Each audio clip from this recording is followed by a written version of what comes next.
It's day 16. We're going to go back to cars. Lightning McQueen is in the process of fixing the road through Radiator Springs, and two tourists happen to stumble upon Radiator Springs. One of the tourists, the older minivan, is lost, and his wife, the other minivan, wants him to ask for directions. Like any stereotypical guy who gets lost, the guy doesn't want to ask for directions. He doesn't need a map. He's got a GPS. He's got the technology. He's going to be able to figure it out. Well, as they're going down the road, everybody starts clamoring. Keep in mind, they're on this road off Route 66. They haven't seen customers in forever. So Luigi wants to sell tires.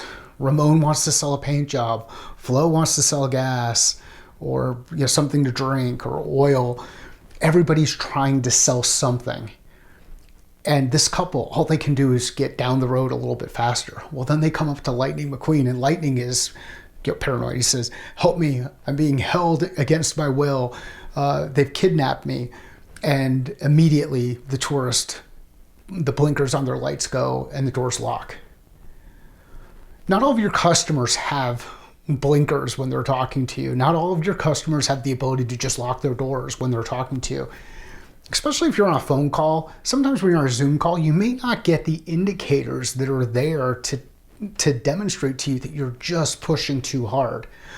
So how can you pause? How can you take a step back and make sure that you're not pushing too hard? Well, one thing I like to do is I like to ask a lot of questions.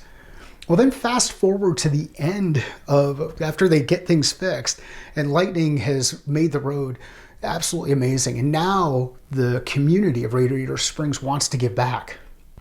So Lightning says, "Get me your best black walls." And Luigi says, "No, you don't know what you want. You need white walls." And he explains to him why he needs these white wall tires. And Lightning says, "Well, you're the expert." There's a time and a place for that kind of transition. There's a time and a place to demonstrate your expertise.